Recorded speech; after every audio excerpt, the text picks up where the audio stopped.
Welcome to my channel. ഇന്ന് നമ്മൾ പഠിക്കാൻ പോകുന്നത് ജൂണിലെ PSC ബുള്ളറ്റിനിൽ വന്ന പ്രധാനപ്പെട്ട കറണ്ട് അഫയേഴ്സാണ്. അപ്പോൾ ക്ലാസ്സിലേക്ക് പോകാം.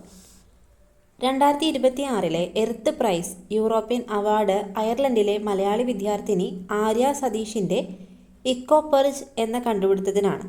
അപ്പോൾ 2026 എർത്ത് പ്രൈസ് യൂറോപ്യൻ അവാർഡ് അയർലൻഡിലെ മലയാളി വിദ്യാർത്ഥിനിയായിട്ടുള്ള ആര്യ സതീഷിൻ്റെ എക്കോപെർജ് എന്ന കണ്ടുപിടുത്തത്തിനാണ്. ഗ്രീൻ ഓസ്കാർ എന്നറിയപ്പെടുന്ന വിറ്റ്ലി പുരസ്കാരം 2026 അർഹരായത് പർവീൻ ഷെയ്ഖും ബർഗ സുബ്ബയുമാണ്. ഗ്രീൻ ഓസ്കാർ എന്നറിയപ്പെടുന്ന പുരസ്കാരമാണ് വിറ്റ്ലി പുരസ്കാരം. അത് കിട്ടിയത് പർവീൻ ഷെയ്ഖും ബർഗ സുബ്ബയുമാണ്. ONV സാഹിത്യ പുരസ്കാരം M. മുകുന്ദന് 3 ലക്ഷം രൂപയും ശില്പവും പ്രശസ്തി പത്രവും അടങ്ങുന്നതാണ് പുരസ്കാരം. ONV സാഹിത്യ പുരസ്കാരം ആർക്കാണ്? M. മുകുന്ദനാണ്. P. ജയചന്ദ്രൻ സ്മൃതി പുരസ്കാരം ഗായകനും സംഗീത സംവിധായകനുമായ കല്ലറ ഗോപന്.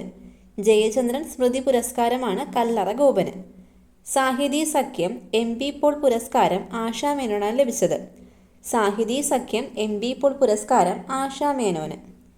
ഈ വർഷത്തെ അന്താരാഷ്ട്ര ബുക്കർ പുരസ്കാരം തായ്വാനീസ് എഴുത്തുകാരി യാങ് ഷുവാങ്സിയുടെ തായ്വാൻ ട്രാവലോഗ് എന്ന നോവലിനാണ്. ഈ വർഷത്തെ അന്താരാഷ്ട്ര ബുക്കർ പുരസ്കാരമാണ് തായ്വാനീസ് എഴുത്തുകാരി യാങ് ഷുവാങ്സിയുടെ തായ്വാൻ ട്രാവലോഗ് എന്ന നോവലിന്. മലയാറ്റൂർ ഫൗണ്ടേഷൻ സാഹിത്യ പുരസ്കാരം KV മോഹൻകുമാറിൻ്റെ ഉല, നിയോഗിയുടെ സഞ്ചാരങ്ങൾ, മസൂദിയുടെയും എന്ന നോവലിനാണ്. മലയാറ്റൂർ ഫൗണ്ടേഷൻ സാഹിത്യ പുരസ്കാരമാണ് KV മോഹൻകുമാറിന് ലഭിച്ചത്. സംസ്ഥാന സർക്കാരിൻ്റെ വനം, വന്യജീവി, പരിസ്ഥിതി, ജൈവവൈവിധ്യ സംരക്ഷണത്തിനുള്ള ഈ വർഷത്തെ വനമിത്ര പുരസ്കാരം S. ഗുരുവായൂരപ്പനാണ് കിട്ടിയത്. വനമിത്ര പുരസ്കാരം ഗുരുവായൂരപ്പൻ. മികച്ച തിരക്കഥയ്ക്കുള്ള 49ാമത് കേരള ഫിലിം ക്രിട്ടിക്സ് പുരസ്കാരം രാജേഷ് തില്ലങ്കരിക്ക് കിട്ടി. 49ാമത് കേരള ഫിലിം ക്രിട്ടിക്സ് അവാർഡ് കിട്ടിയത് രാജേഷ് തില്ലങ്കരിക്കാണ്. അപ്പോൾ ഇതിൽ ഇമ്പോർട്ടൻ്റ് ആയിട്ട് പഠിക്കാനുള്ളത് ONV സാഹിത്യ പുരസ്കാരം M. മുകുന്ദനാണ്. ഗ്രീൻ ഓസ്കാർ എന്നറിയപ്പെടുന്ന വിറ്റ്ലി പുരസ്കാരം പർവീൻ ഷെയ്ഖും ബർഗ സുബ്ബയ്ക്കുമാണ്. അതുപോലെ അന്താരാഷ്ട്ര ബുക്കർ പുരസ്കാരം കിട്ടിയത് യാങ് ഷുവാങ്സിയുടെ തായ്വാൻ ട്രാവലോഗ് എന്ന നോവലിനാണ്. മലയാറ്റൂർ ഫൗണ്ടേഷൻ സാഹിത്യ പുരസ്കാരം KV മോഹൻകുമാറിൻ്റെ ഉല, നിയോഗിയുടെ സഞ്ചാരങ്ങൾ, മസൂദിയുടെയും. 49ാമത് കേരള ഫിലിം ക്രിട്ടിക്സ് പുരസ്കാരം രാജേഷ് തില്ലങ്കരിക്കാണ്. വിഖ്യാത ജാപ്പനീസ് എഴുത്തുകാരൻ ഫറൂക്കി മുറാക്കാമിയുടെ പുതിയ നോവലാണ് ദ ടെയ്ലർ ഓഫ് ക്യാഹോ. ഫറൂക്കി മുറാക്കാമിയുടെ പുതിയ നോവലാണ് ദ ടെയിൽ ഓഫ് ക്യാഹോ. K. സച്ചിദാനന്ദൻ്റെ പുതിയ പുസ്തകം ഏതാണ്? ഇന്ത്യയെ വിവർത്തനം ചെയ്യുമ്പോൾ. പുസ്തകങ്ങളൊക്കെ PSC സ്ഥിരമായിട്ട് ചോദിക്കാറുള്ളതാണ്. അപ്പോൾ ഇന്ത്യയെ വിവർത്തനം ചെയ്യുമ്പോൾ എന്ന പുസ്തകം ആരുടേതാണ്? K. സച്ചിദാനന്ദൻ്റെ ആണ്. വായന പ്രോത്സാഹിപ്പിക്കാനായി പുസ്തക നികുതി ഒഴിവാക്കിയത് ഡെൻമാർക്കാണ്. നടൻ ഇന്ദ്രൻസിൻ്റെ ആത്മകഥയാണ് ഇന്ദ്രധനുസ്. സമാധാന നൊബേൽ സമ്മാന ജേതാവ് നർഗീസ് മുഹമ്മദിയുടെ പുതിയ പുസ്തകമാണ് a woman never stops fighting. A woman never stops fighting എന്നത് നർഗീസ് മുഹമ്മദിയുടെ പുതിയ പുസ്തകമാണ്. മിസ് ക്വീൻ കേരള 2026 നിധിക സോനു അഗസ്റ്റിൻ ജേതാവായി. മിസ് ക്വീൻ കേരള ആരാണ്? നിധിക സോനു അഗസ്റ്റിനാണ്. ഇന്ത്യയുടെ 18ാമത് റെയിൽവേ സോണാണ് സൗത്ത് കോസ്റ്റ് റെയിൽവേ സോൺ. വിശാഖപട്ടണമാണ് ആസ്ഥാനം. 29 കിലോമീറ്റർ നീളമുള്ള പാക് കടലിടുക്ക് നീന്തിക്കടന്ന പ്രായം കുറഞ്ഞ വ്യക്തിയാണ് 7 വയസ്സുള്ള ഇഷാങ്ക് സിംഗ്. കേരളത്തിൻ്റെ അത്യാധുനിക ദുരന്ത മുന്നറിയിപ്പ് സംവിധാനമാണ് കവച്. അപ്പോൾ 18ാമത് റെയിൽവേ സോൺ പഠിക്കുക ഏതാണ്? വിശാഖപട്ടണമാണ്. ടെസ്റ്റ് ക്രിക്കറ്റിലെ നമ്പർ 1 ബൗളർ എന്ന സ്ഥാനം നിലനിർത്തി ഇന്ത്യൻ പേസർ ജസ്പ്രീത് ബുംറ. വനിതാ T20 ക്രിക്കറ്റിലെ അതിവേഗ അർദ്ധ സെഞ്ചുറി എന്ന റെക്കോർഡ് സ്വന്തമാക്കിയത് പാകിസ്ഥാൻ ക്യാപ്റ്റൻ ഫാത്തിമ സനയാണ്. 15 പന്തിൽ നിന്നാണ് 50 റൺസ് എടുത്തത്.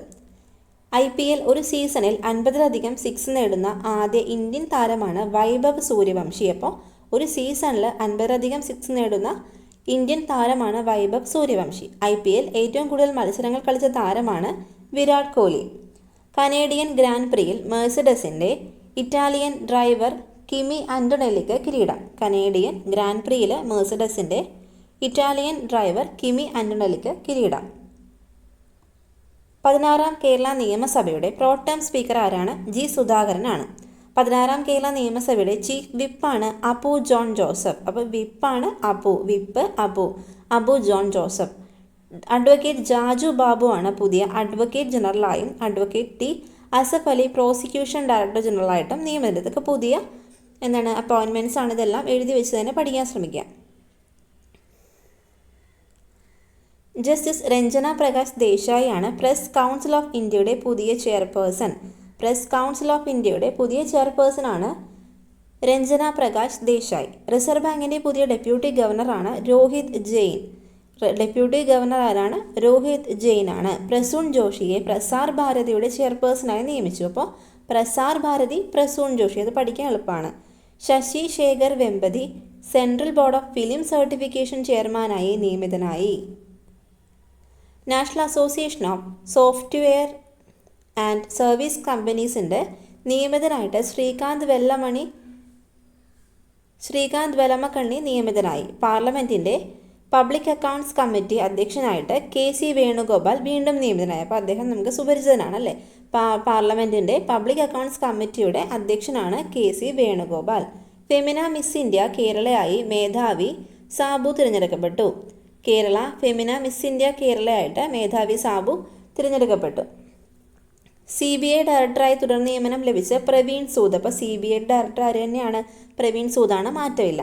ഡോക്ടർ സൗമ്യ സ്വാമിനാഥനെ ലണ്ടനിലെ റോയൽ സൊസൈറ്റിയുടെ ഫെല്ലോ ആയി തിരഞ്ഞെടുത്തു. അപ്പോൾ റോയൽ സൊസൈറ്റി ലണ്ടനിലാണ് റോയൽ സൊസൈറ്റി, അവിടുത്തെ ഫെല്ലോ ആയിട്ട് സൗമ്യ സ്വാമിനാഥനെ തിരഞ്ഞെടുത്തു. യൂണിക് ഐഡൻറ്റിഫിക്കേഷൻ അതോറിറ്റി ഓഫ് ഇന്ത്യയുടെ പുതിയ CEO ആണ് സൗരഭ് വിജയ് നിയമിതനായത്. അപ്പം unique identification authority of India നമുക്കറിയാം, അതിൻ്റെ CEO ആരാണ്? സൗരഭ് വിജയ് ആണ്. അഡ്വക്കേറ്റ് മുഹമ്മദ് ഷായെ അഡീഷണൽ അഡ്വക്കേറ്റ് ജനറലായിട്ട് നിയമിച്ചു. അപ്പോൾ നമുക്കറിയാം ആരാണ് അഡ്വക്കേറ്റ് ജനറൽ ആരാണ്? ജാജു ബാബു ആണ് അല്ലേ. അതുപോലെ തന്നെ അഡീഷണൽ അഡ്വക്കേറ്റ് ജനറലാണ് മുഹമ്മദ് ഷാ. ഇതൊക്കെ ഒന്ന് പഠിച്ചു വെച്ചേക്കാം. ലോകത്തെ ഏറ്റവും നീളമേറിയ ഒറ്റത്തൂൺ തൂക്കുപാലം എന്ന റെക്കോർഡ് തായ്വാനിലെ തംസുയി നദിക്ക് കുറുകെ നിർമ്മിക്കപ്പെട്ട ഡാൻജിയാദ് പാലത്തിനാണ്. അപ്പോൾ ലോകത്തെ ഏറ്റവും നീളമേറിയ ഒറ്റത്തൂൺ തൂക്കുപാലാണിത്. എന്താണ്? തംസുയി നദിക്ക് കുറുകെ നിർമ്മിക്കപ്പെട്ട തായ്വാനിലുള്ള ഡാൻജിയാദ് പാലത്തിനാണ്. ഇന്ത്യയുടെ ആദ്യ ഓർബിറ്റൽ ഡേറ്റാ സെൻറ്റർ സാറ്റലൈറ്റ് ആണ് path finder. Orbital data centre satellite ആണ് പാത്ത് ഫൈൻഡർ. 16ാം കേരള നിയമസഭയുടെ പ്രതിപക്ഷ നേതാവാണ് ശ്രീ പിണറായി വിജയൻ. അപ്പോൾ ഇതെല്ലാം ജൂൺ മാസത്തെ പ്രധാനപ്പെട്ടിട്ടുള്ള കറണ്ട് അഫെയർസ് ആണ്. അപ്പോൾ ഇതെല്ലാം ഒന്ന് എഴുതി വെച്ച് പഠിക്കാൻ ശ്രമിക്കുക. ക്ലാസ്സുകൾ ഇഷ്ടപ്പെടുന്നുണ്ടെങ്കിൽ ലൈക്ക് ചെയ്യുക, ഷെയർ ചെയ്യുക, സബ്സ്ക്രൈബ് ചെയ്യുക, നിങ്ങളുടെ ഫ്രണ്ട്സിനൊക്കെ ഒന്ന് ഷെയർ ചെയ്ത് കൊടുക്കുക. അടുത്ത യൂസ്ഫുൾ ക്ലാസ്സുമായിട്ട് അടുത്ത ദിവസം കാണാം. Thank you.